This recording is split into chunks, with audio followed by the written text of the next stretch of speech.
wedding day, with all the panoply of state to thrill the awaiting 500,000 well-wishers, many thousands of whom have waited all night, and a typical November day to mar what would otherwise have been a brilliant ceremony.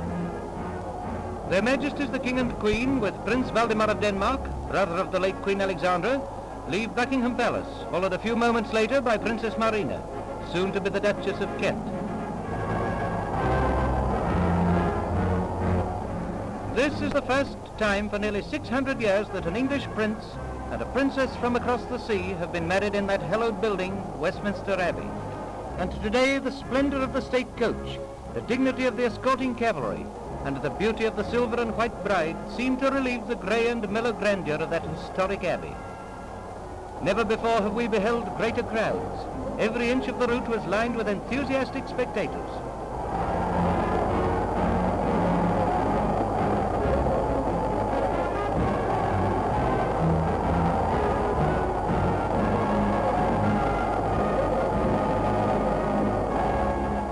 Westminster Abbey, the crowds wild with fervent joy as their Majesties arrive.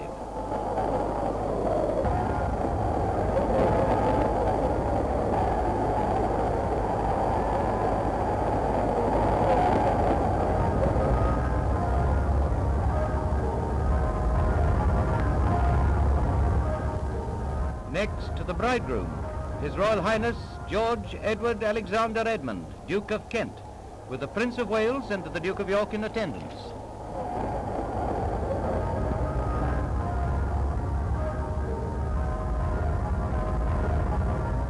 Lastly, the beautiful Princess Marina, whom the whole empire has taken to their hearts, and who will, as she leaves, be the wife of the King's third son.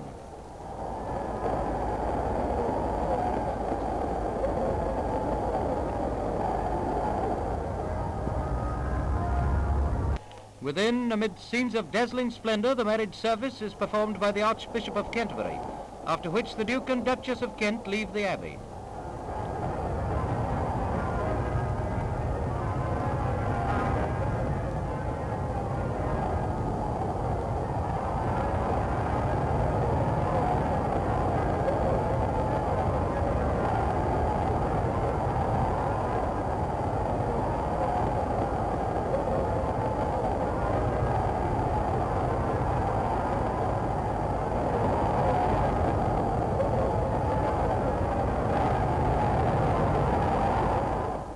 The rapture and enthusiasm of the cheering throng's welcome of the royal couple shows a depth of affection surely unequalled anywhere else in the world, for the loyalty to the royal house of Britain is a thing of wonder to the foreigner and of pride to ourselves.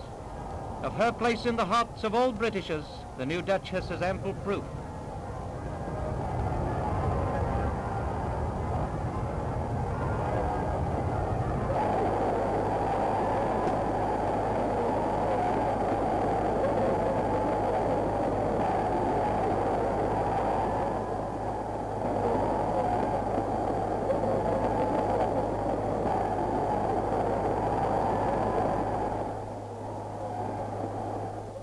When the glittering cavalcade passes Hyde Park Corner and turns into the Green Park, the crowds seem even greater. Her Royal Highness, obviously deeply touched by the reception extended to herself and the Duke, repeatedly waves to the throng.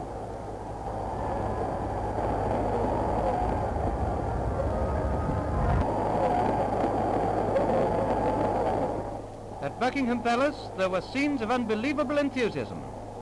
Surely never before have there been such crowds. Countless thousands awaiting a glimpse of their new princess. A sea of faces, expectant, turned towards the balcony.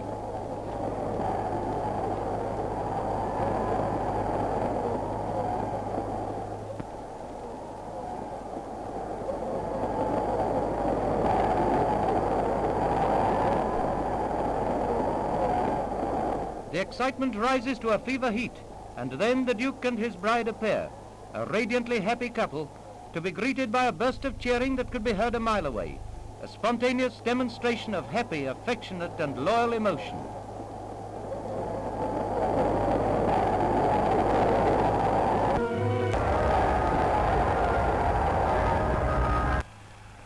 Paddington Station, gay with flags and flowers, was packed, except the platform from which the honeymoon train was to depart, carrying the Duke and Duchess of Kent to Himley Hall, near Birmingham. It was dark when the royal couple arrived, having driven from Buckingham Palace in an open carriage drawn by the famous Windsor Greys through a cheering lane 10 deep, who waited to speed the honeymoon couple.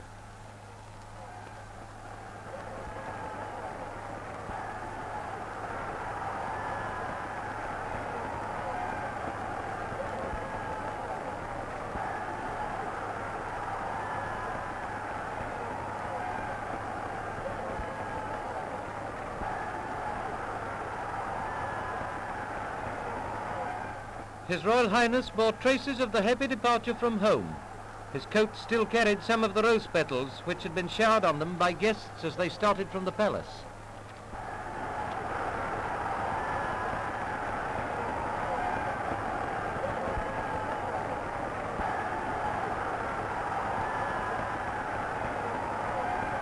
After a number of presentations had been made to the Duke and Duchess, they entered the train, which will be drawn by the famous engine King George V.